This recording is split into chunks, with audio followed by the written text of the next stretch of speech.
Entonces, ¿por qué era importante la primera clase? Porque nos permite tener una idea de qué hacer con un paciente, pues que estamos hablando que tenga una patología cardíaca. ¿Por qué es importante la insuficiencia cardíaca? Pongamos un ejemplo. Supongamos que el doctor... ¿Cómo te llamas, doctor? ¿Tu apellido? López. El doctor López, en el chequeíto que le estamos haciendo a los alumnos a veces en las prácticas, le encontramos la presión en 150/80. Entonces yo le digo, doctor, ¿sabe qué? Coma poca sal, ¿no? Y lo dejo. Pasan 2 años y viene a la consulta, o no, se hace otro chequeíto ya cuando es interno, o tómame la presión, me duele la cabeza. 160/100. Y entonces él dice, pero me voy a tomar mi paracetamol. Debe ser el que estaba leyendo mucho, porque, pucha, de verdad estoy mirando medio mal.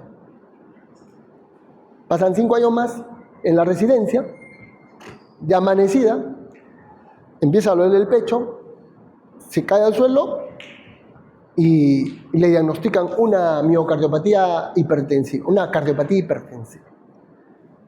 Lo examinan, le hacen una ecografía y su corazón perdió capacidad contráctil. Tiene 40% de fuerza. El corazón normalmente debe succionar 100 y eyectar mínimo 50. Óptimamente, 60%. Y si es un adolescente, 70-80%.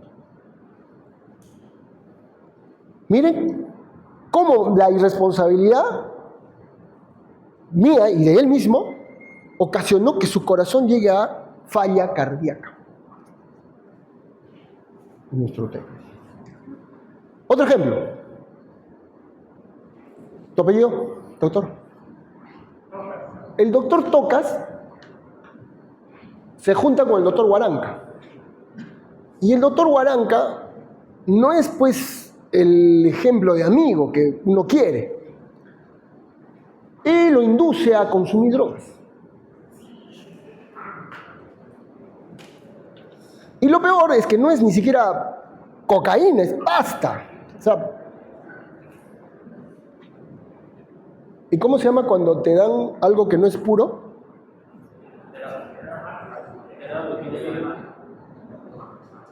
Cuando a la gasolina le echan querosene para venderlo. Adulterado, pues. Y no hacemos nada por corregir esos hábitos en el doctor Tocas. Pasa el tiempo y acá 10 años empieza a presentar cansancio. Le hacen una ecografía y el corazón, fracción de eyección, 40%. Y al doctor Huaranca, mete su guaracazo. Alcohólico. En 10 años le hacemos ecografía, fracción de eyección, 30%. Se dan cuenta que por diferentes caminos llegamos a esto. Otro ejemplo. ¿Dónde está la doctora? No ha venido.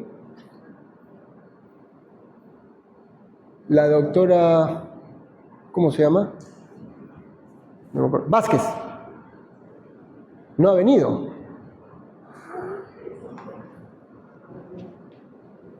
Ya. Doctora, ¿tu apellido? ¿Qué? Torres. La doctora Torres desde niña sufría de problemas respiratorios. Y en su casa vivían 6 niños por cada cuarto. Su papá tenía 10 hijos. En 2 mujeres diferentes, los juntó a toditos en una misma casa. Y desde niña ella sufría de accesos respiratorios y nunca se cuidaba. Llegó a los 22 años y empieza a presentar dolor de pecho, palpitaciones. Se embaraza y en el tercer mes del embarazo empieza a edematizarse. Le hacemos una ecografía y unas presiones de pulmón altas, un corazón dilatado, falla cardíaca. Entonces, dense cuenta que toxinas, problemas de infartos, hipertensión arterial, enfermedad valvular reumática, miocardiopatías, todo te lleva a esto. Es el final común de todas las enfermedades cardíacas. que es la insuficiencia cardíaca, a donde se supone que no deberíamos de llegar. Sí nos cuidamos, pero desgraciadamente no nos cuidamos. Por eso es importante esta clase. Tenemos que identificar insuficiencia cardíaca. ¿Qué es? ¿Cuál es la fisiopatología? Someramente. ¿Cuál es el trabajo del corazón? Primariamente, eyectar contenido. ¿Qué contenido? Sangre. ¿Para qué? Para nutrirse, para oxigenarse, para producir energía. Esa es su función. Entonces, lo que nosotros buscamos en el corazón es que tenga un buen volumen sistólico, porque a partir de ahí, por la frecuencia cardíaca, me va a generar el gasto cardíaco. Y el gasto cardíaco es la cantidad de sangre que el corazón puede eyectar en un minuto. Si eso lo combino con la resistencia periférica, obtengo la presión arterial. Luego, detrás de este volumen sistólico está la contractibilidad, la precarga y la poscarga. ¿Qué es la precarga? Es la cantidad de sangre que se le ofrece al corazón en diástole. ¿Qué es la poscarga? Es la resistencia del corazón para eyectar su contenido. Y la contractibilidad depende de la musculatura. Entonces, al haber tantas variables que intervienen en el trabajo del corazón, que es mantener su gasto, puedo tener múltiples etiologías. Puede que disminuya la precarga, puede que altere mi contractibilidad, puede que altere la poscarga, y dentro de la contractibilidad también están las válvulas. De tal manera que todas estas variables, que pueden ser por infartos, hipertensión arterial, estrecheces valvulares, insuficiencias valvulares, alteraciones congénitas, te puede llevar al punto de disminuir el gasto cardíaco. Cuando esa caída de gasto cardíaco afecta la hemodinamia del paciente, hablamos de insuficiencia cardíaca. ¿Qué es la insuficiencia cardíaca entonces? Es un estado fisiopatológico caracterizado por la incapacidad del corazón para bombear la sangre a una velocidad adecuada a las necesidades del metabolismo tisular, o que lo logra, pero a través de un incremento del volumen diastólico ventricular anormalmente elevado. Ese es el diagnóstico. Y desde el punto de vista semiológico, la insuficiencia cardíaca es un síndrome clínico complejo que obedece a un trastorno cardíaco estructural o funcional que altera la capacidad del ventrículo para llenarse de sangre o para expulsarla. Entonces, la insuficiencia cardíaca puede ser derecha, cuando no involucra al lado izquierdo del corazón, hablamos del pulmón para atrás, o puede ser izquierda, o si compromete izquierda y derecha, congestiva. Entonces, tenemos que hacer una buena anamnesis, una buena exploración física y algunos estudios de apoyo diagnóstico. Dentro de los síntomas más frecuentes tenemos a la fatiga.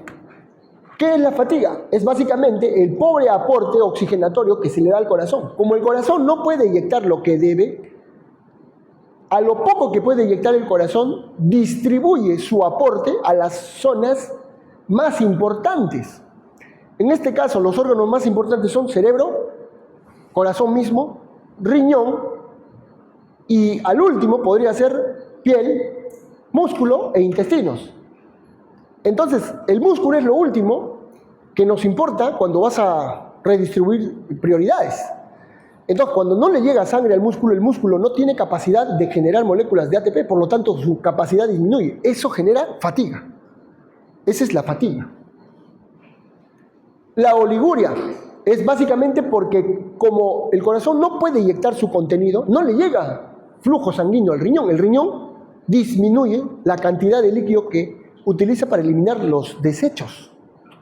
Oliguria es una disminución de la cantidad de orina que el riñón elimina en un día, menos de 400 centímetros cúbicos, o en flujo menos de 0.5 centímetros cúbicos por kilo por hora.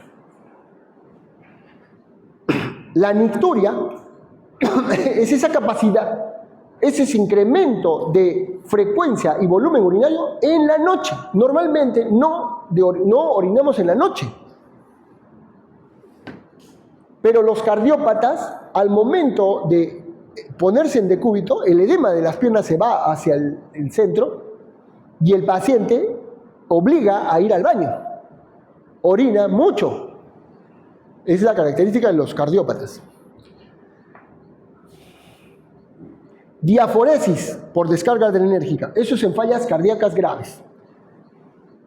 Y disminución del flujo cerebral. Puede haber somnolencia, confusión y en grados extremos el coma. La disnea, ya sabemos. ¿Por qué se produce la disnea? Porque, como en el caso del lado izquierdo, cuando las presiones del lado izquierdo aumentan,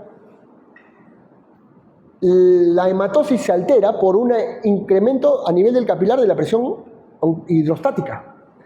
El líquido sale y la membrana alveolo capilar se separa y el intercambio de gases disminuye. Aumenta el CO2, disminuye el oxígeno y se disparan los fenómenos compensatorios cerebrales que hemos hablado hace rato. Y el paciente empieza a aumentar su frecuencia y su profundidad respiratoria. La ortopnia, ya sabemos qué es, y la disnea paroxística nocturna, ya sabemos qué es. El edema agudo de pulmón. Cuando la presión de los capilares a nivel pulmonar es tan alta que sobrepasa los 25 milímetros de mercurio, el líquido del capilar se mete dentro de los alvéolos y el paciente empieza a presentar mucha dificultad respiratoria y expectora asalmonada, una tos con flema de tipo rosada, casi anaranjada, tipo el salmón. Como todos hemos comido salmón, ya sabemos de qué color es. Y va con espuma. Ese es el grado extremo, ese es el edema agudo de pulmón. Tos. Sí, va a haber tos, sobre todo asociado a la disnea, pero esta tos es seca, irritativa, aparece con el esfuerzo, el decúbito o el estrés, y es básicamente porque aparece un edema bronquial y pulmonar, o puede ser por microembolias a nivel pulmonar. Y en pacientes que están recibiendo tratamiento puede ser por los IECA, que también producen tos.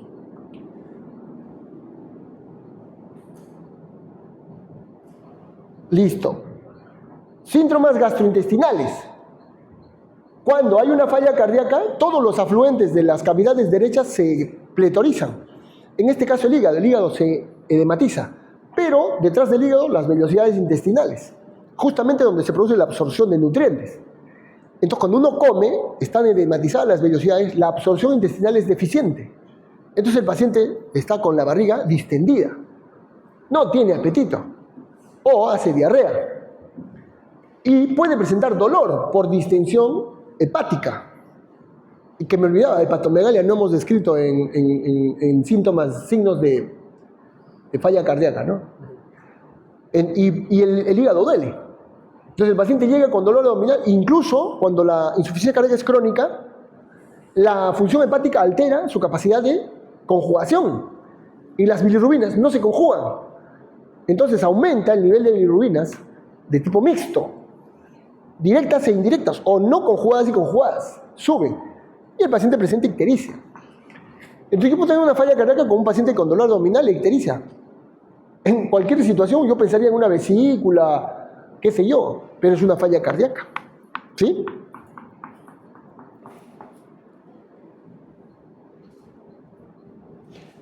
En cuanto a la clasificación funcional, la de la New York Heart, la que hemos visto, en cuanto al aspecto general, pues si ustedes lo miran al paciente y lo ven dilatado, ¿no? Pasan los días, le hacen tratamiento y el paciente está emaciado. Entonces, normalmente estos pacientes son caquécticos, porque su capacidad de absorción de nutrientes está reducida y porque el catabolismo del cuerpo está aumentado. Entonces, entre lo que come y lo que su cuerpo consume en energía, hay una diferencia a favor del consumo. Estos pacientes son emaciados, son flacos, pero tú le miras las piernas, están bien edematizadas. Le das tratamiento y a los 5 o 10 días del manejo, el paciente ya le sacaste 10 litros de agua del cuerpo y el paciente entró gordo y sale flaco. Es la característica de las fallas cardíacas.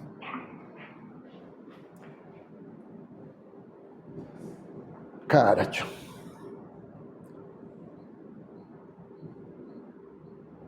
Pueden presentar cianosis, ictericia, por lo mismo que hemos explicado.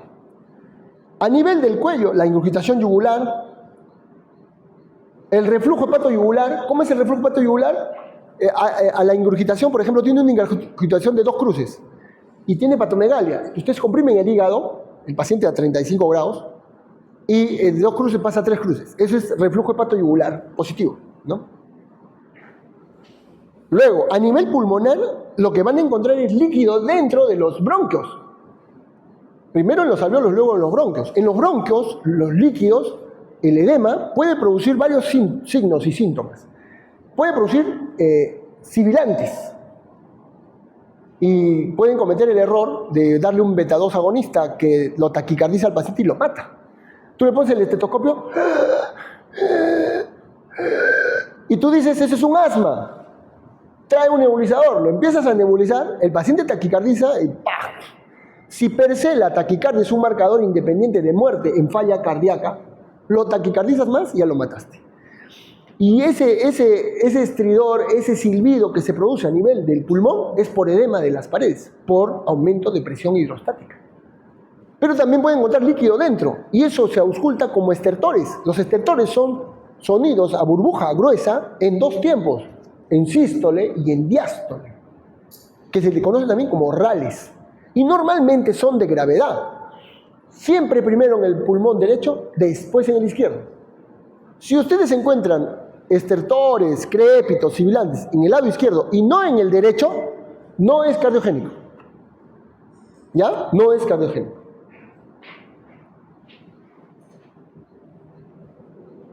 A nivel del corazón, bueno, podemos encontrar un tercer ruido, un ritmo de galope, un cuarto ruido. El tercer ruido en niños y gestantes es fisiológico, el cuarto ruido siempre es patológico. Entonces, un galope que es predominantemente en la base del corazón, patológico, siempre patológico, es falla cardíaca, colapso inminente. ¿Ya? Soplos, todo lo que puedan encontrar de acuerdo a la etiología de la falla. Ya sabemos que la falla es multicausal. En cuanto a la exploración física, choque de punta, ya les dije. Si tiene 2 choques de puntas, pues es peor pronóstico. Tercer ruido, segundo ruido, cuarto ruido, perdón. Listo, esto ya lo hemos visto. En el abdomen, hepatomegalia, esplenomegalia, ascitis.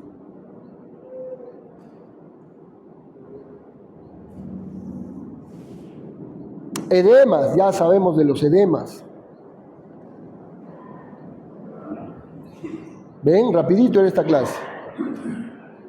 ¿Qué pruebas le pedimos? Electro. Todo paciente que tiene una falla cardíaca, lo primero que tenemos que pedirle es un electrocardiograma. Si ustedes piensan que el paciente tiene una falla cardíaca y le hacen un electro y el electro es normal, no es falla cardíaca.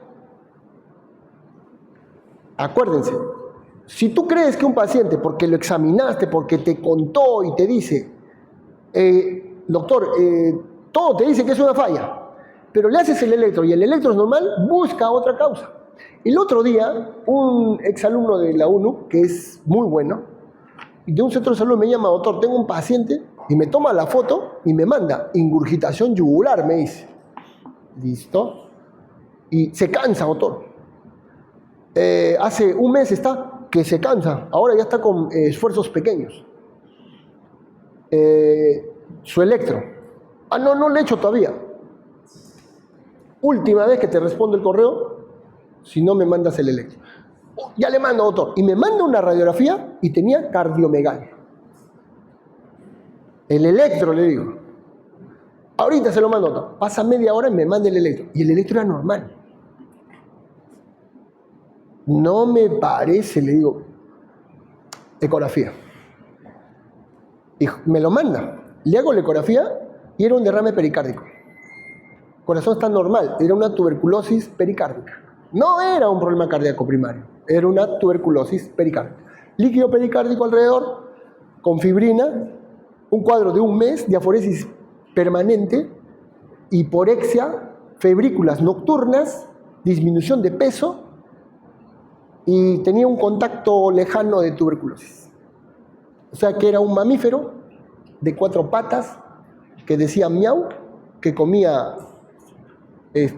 ricocat y se llamaba Michifus. Todo apuntaba a una. Ahora está ya en estudio para tratamiento de tuberculosis pericárdica. Listo, terminamos. Luego, pero obviamente el estudio más adecuado, bueno, la radiografía. En la radiografía pueden encontrar cardiomegalia, inversión de trama, líneas B de Kerley. Cardiomegalia, ya saben, ¿no? Por encima del diafragma más bajo, el diámetro torácico total, de la línea media hacia la prominencia más grande en el lado derecho y la prominencia más grande en el lado izquierdo, suman A más B, lo dividen entre 6, lo multiplica por 100, y eso tiene que ser menos del 50% o 0.5 del diámetro total del... En otras palabras, en palabras simples, el corazón de su parte más distal derecha a la izquierda no debe de pasar de la mitad del diámetro del tórax. Porque si pasa, es cardiomegalia. Esto se llama índice cardiotorácico. Listo, y la radiografía, acá podemos encontrar varias cosas, sobre todo las líneas B de Kerley, que son congestión linfática, pero lo más importante son la inversión de trama, los tumores fantasmas, que son derrame interlobar, eso es lo que podemos encontrar. Pero obviamente el estudio gold standard es la ecocardiografía. En la ecocardiografía medimos tamaños, grosores, función valvular, contractibilidad, función diastólica, shunts, alteraciones congénitas, todo. Doctor, o sea que si yo encontré un soplo sistólico, primer ruido normal, sístole libre, segundo ruido normal, chasquido de apertura y soplo de rodamiento mitral, y le pone el transductor del ecógrafo y sale otro diagnóstico, bueno, la semiología te induce a cometer muchos errores, la ecografía no. El otro día un médico agarra y dice, yo le digo, hay que hacerle una ecografía cardíaca. ¿Pero para qué? Si el soplo es evidente, esto es un CIB. Hay que ser bien burro para no hacer el diagnóstico clínico de un CIB. Sí, pues, pero yo no le hago el diagnóstico, yo no le hago la ecografía para hacer el diagnóstico. Yo le hago la ecografía para hacer la conducta. Porque si un CIB tiene una gradiente alta, ese niño se cierra solo. Conforme avanza. Pero si tiene una gradiente baja o un defecto grande o hay un incremento de presión de cavidades derechas, lo que se conoce como QP-QS, es una relación del gasto del sistema del pulmonar, entonces tengo que mandarlo a operar del corazón, porque si no se va a morir ese niño. Entonces sí, la ecografía definitivamente va por encima de todo para el diagnóstico de esta patología. El cateterismo cardíaco es un estudio para optimizar el diagnóstico. Y acá están los criterios de Framingham que ya no se usan mucho. Pero en todo caso, esta es la clase, esta es insuficiencia cardíaca. ¿Por qué esto es tan general? Porque cuando hagamos insuficiencia aórtica, ahí vamos a ver signos de insuficiencia aórtica, o estenosis, o insuficiencia mitral. Vamos a coger válvulas. Ya cada uno va a tener coincidencias con este gran, por eso esta clase es un poco más general. Se superpone en las demás clases que vayamos a hacer. Preguntas.